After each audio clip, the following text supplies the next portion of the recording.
What's up, kings and queens? It's your boy Dan from Daft Previews. It's the last slate of games on this NBA regular season. It's going to be chaos. Every single team is playing, but not every team has something to play for. There's a lot of game time decisions, so there's a lot of things you should be waiting on before you make your bets. I, however, have already put 2 bets down. I'm going to take you through that today, and I'll also take you through some of my leans and all the other games. Now, if that sounds interesting, let's go! Sub to the channel cause your boy's getting busy. Coming to you live from the west side of Sydney. We've got the free picks and the juice on the daily. It's all free, you don't even have to pay me. Before we jump into the picks, though, do have to recap the last day that was, which was 2 days ago. But let's talk about it. I shared some free picks on Winnable. We went 3 and 3 on those, I think. Overall for VIP, we made 11.29 units profit, and it was one of the most frustrating 11-unit profit days I have ever had.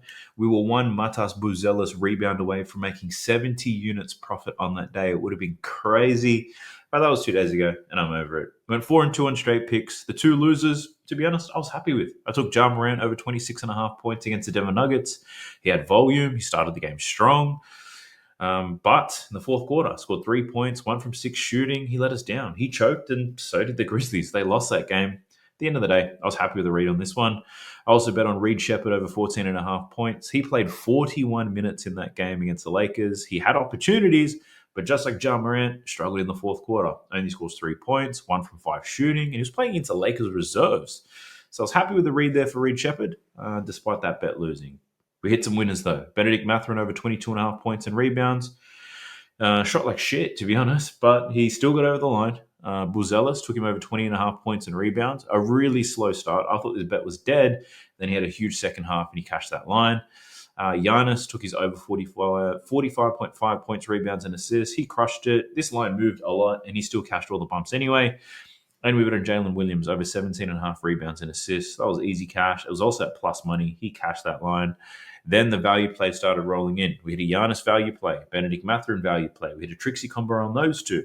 Then we hit a Jalen Williams value play, a Jalen Williams high value play, which was for him to get a triple-double, a Benedict Mathurin high value play, and we hit a Yankee combo on those guys and made 4 units profit there. So in April, we're already up 48.8 units profit. We're not even halfway through the month. On the NBA season, 310 units profit. Unbelievable. So I'm stunned by that. We do have one more set of regular season games. So whether you just joined VIP or not, you've surely banked a whole lot of profit to play with. Whether you just joined or you've been with me from day one, there's a lot of profit to play with, and we're going to play with that profit today on this last set of regular season games. There's so much action. I think there's going to be so much value. The problem is you've got to wait for lineups to see it. Who knows? If everything falls the way I expect it to, we could get 400 units on this regular season. We'll see. But I'm going hard today, and that's what I'm calling out here. I was going to release this code when the playoffs started, but screw it. We've got a massive slate of games, and I think there's quite a few value plays that are going to be played today. So if you're interested, you can join VIP, use the code PLAYOFFS. You'll get 50% off VIP for the next 2 months. I'll leave a link for that in the video description below, or you can sit on the sidelines and watch. I'll be sure to talk about a historic day or an absolutely awful one when I do my next video. But enough about this stuff. Let's get into the picks and some of the insights that I've got for you. Jumping into props madness like we always do. It's the best tool you are going to find if you like betting on NBA player props. You'll get a 7-day free trial and 25% off when you use the code DAFT when you happen to sign up.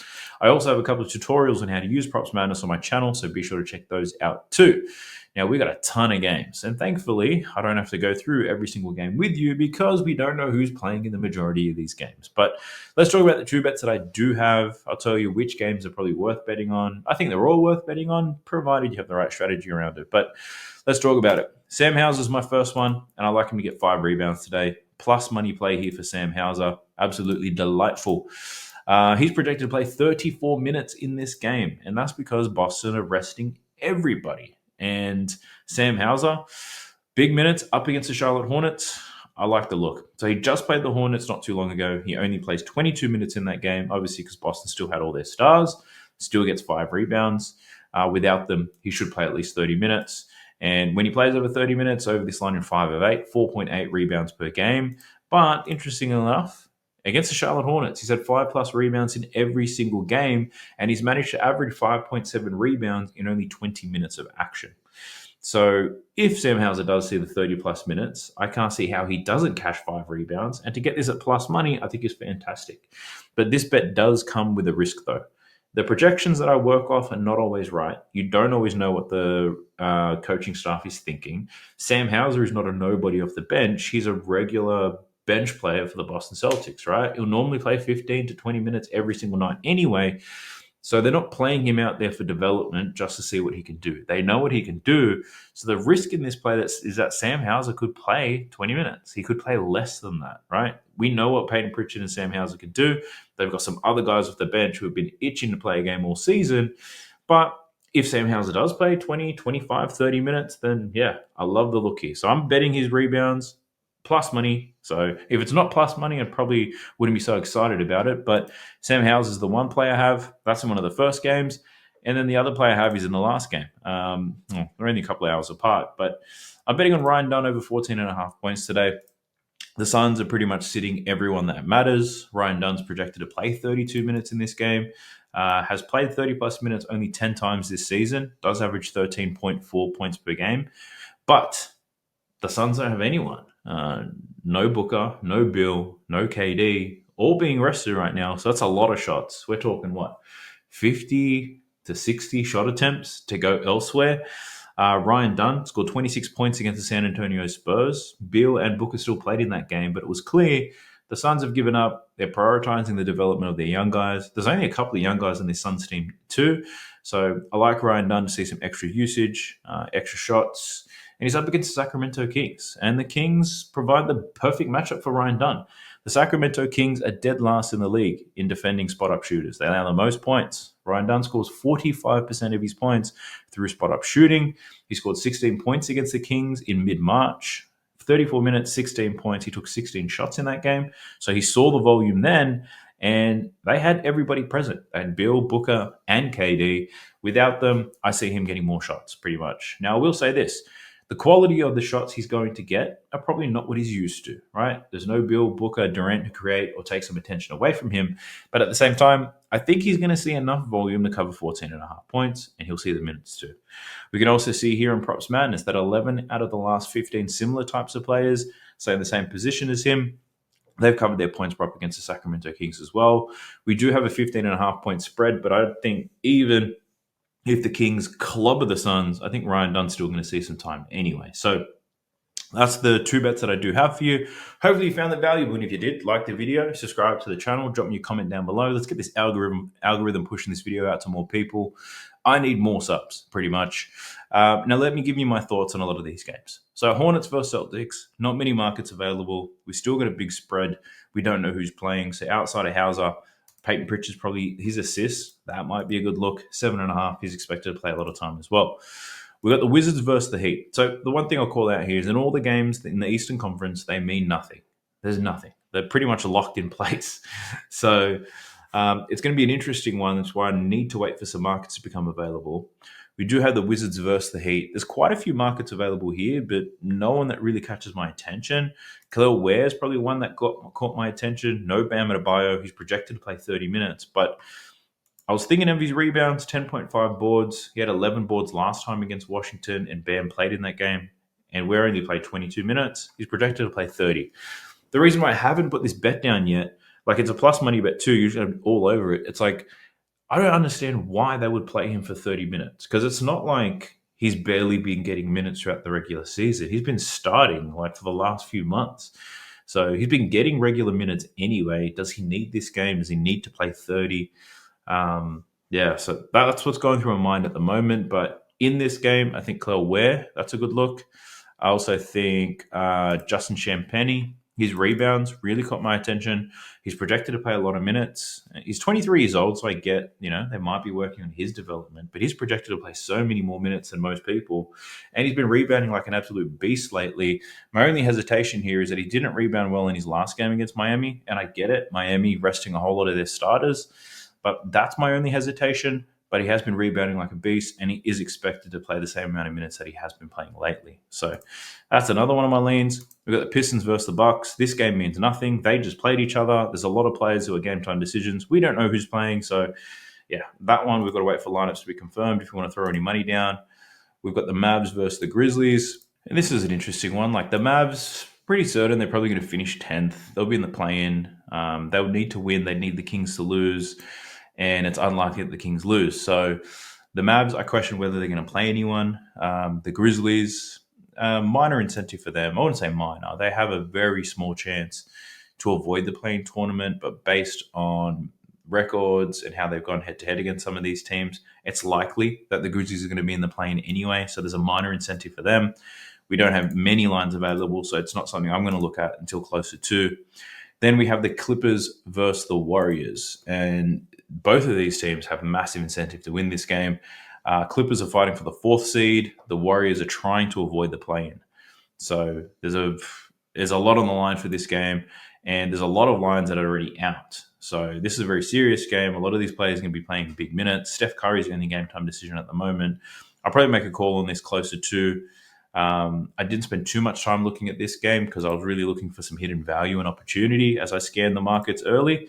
But that game, I think it's going to have what I would say value, but like a lot of these guys will play their minutes. So you're not looking for some scrubs. You really want to look at the key players in this one and can they perform on the big stage. So that would be a great game to watch. That's the one thing I will call out. It's a good game to watch. We've got the Jazz versus the Wolves. Now, the Jazz, they have obviously been eliminated for months, but the Wolves are also trying to avoid the play-in tournament here. We've got a massive spread, blowout potential written all over it, 23-point spread here. I wanted to bet on Rudy because Rudy's been a beast and Filipowski's a little bitch, so Rudy should be able to eat him up. But if Rudy only plays 20 minutes, then yeah, that's the risk here. There's a lot of blowout risk, I'd say. So nothing really caught my attention just yet. I'll wait for more bench players' lines to become available, Nikhil Alexander-Walker or somebody like that. We've got the Raptors versus the Spurs, and yeah, this means nothing to anybody. They've both been eliminated. They're playing the young guys, but they have been playing the young guys for quite some time. So I feel like the market's probably adjusted correctly because it's not like Stephon Castle just started seeing big minutes. He's been seeing it for ages.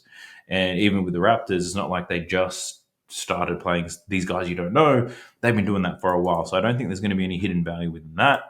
We've got the Lakers versus the Blazers. The Lakers are locked in a third. The Blazers are eliminated. Shaden Sharp's a game-time decision.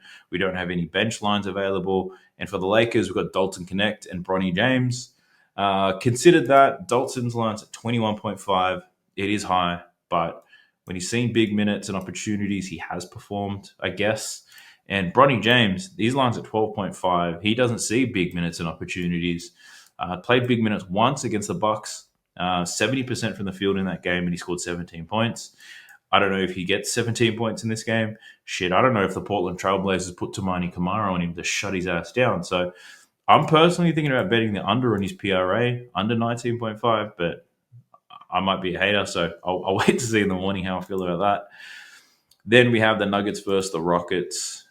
This should be a good game, but I question how much incentive is there. The Nuggets, they're fighting for the 4th seed. The Rockets, they're locked in a second, so they're likely to rest people in this game. So if they are resting, what's the line going to be like? Is there going to be value betting on the Nuggets? So we've got to wait for that one. Well, I personally am. Then we have OKC versus the Pelicans. My goodness. The Thunder are locked into first. The Pelicans eliminated.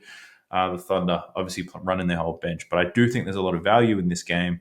But it's not on the Pelicans. Like Elfrid Payton, his assist line, believe it or not, is 12.5. Actually, no, it's not. It's 10.5, but it's juice. So it'd be 11.5. Super high, but he will play some minutes. But the values in this Thunder team. So you're working with a very small sample size of data here. And even if we just look at games without J-Dub and SGA, we got Aaron Wiggins. He's been killing it scoring the ball. It's a probably very casual take. Easy choice here to take Aaron Wiggins in a great matchup against the Pelicans to score some points. We've got Jalen Williams. His rebounds and assists, that's what I bet last time. That's easy money with no SGA or the other Jalen Williams. But my only hesitation from Jalen Williams is that his minutes aren't expected to be very high. The other one is Kenrich Williams. Like he has decent numbers without the 3, if you like any of that. And even Isaiah Joe, if you look at his assists, check this out. His line's at 3.5. He's averaging 6.7 assists per game in the 3. It's a small sample size. 3 games without SGA and Jalen Williams. They don't have any point guards, so Isaiah Joe does a large majority of the ball handling, and he's been diming up in their absence. So I like his assist prop here. I don't love the odds for it. I might play it for 5 as part of a value play, but we'll see. But I think there's quite a bit of value there in that Thunder game, but I'll make a call on that close to 2. And then we have the Suns versus the Kings. And the Kings, it's a very important game for them. They have to win. Well, they don't really have to. Like, they can lock up 9th, really. It's not very exciting. And I think they will win. There's a massive spread here. But blowout potential is written all over it. I don't know. Maybe is there someone on the Kings bench that you could look at? And then, like I said, for the Suns, Ryan Dunn's the guy that I've picked so far, but there might be others. See what the lines are when they open up and when more markets become available. So even though every single team is playing on this slate of games, there's not much value right now and going off early. So we've got to unfortunately wait. Depending on what time zone you're in, you probably don't mind. But if you're someone like me, like you can see this first game starts, the Eastern Conference games start at 3 a.m. my time. And keeping in mind, there's a lot of games here where they don't even have the odds available. The Cavs game and the Pacers, that might be the same game actually. But yeah, there's the Cavs and the Pacers, that's not here. The Knicks and the Nets, that's not here. The Bulls, 76ers, that's not here either. So yeah, I just got to wait, unfortunately. It's a 3 a.m. start time for these games. So it's almost 8 p.m. as I record this. I should edit, get it, upload it, probably go to bed, wake up at about 1:32 a.m. and start ripping into these games, see what value I can find. If we can smash a couple tricksy combos and stuff, finish the regular season with 400 units profit, I don't know what's going to happen, but we'll see. But it's going to be fun. It's going to be exhausting, but hopefully it is all worth it. At the end of the day, we do all this because we either have a crippling addiction, or we like the process, or we like the income as a side hustle. We'll see. We all do it for different reasons. It's going to be done anyway, right? So I do wish you guys the absolute best of luck. I appreciate it if you made it this far in the video. My best advice is to wait until the markets open. Wait till the lines decided, because, yeah, if you're going to get some bullshit when it comes to lineups, today's the day for it. So stay on Twitter, Underdog NBA. Get in your group chats, react to the news as fast as you can, because these lines are going to be moving all over the place. But yeah, I wish you guys the best of luck. Stay safe out there. I'll catch you in the next one. Peace. Sub to the channel cause your boy's getting busy. Coming to your line from the west side of Sydney. We've got the free picks and the juice on the daily. It's all free, you don't even have to pay me.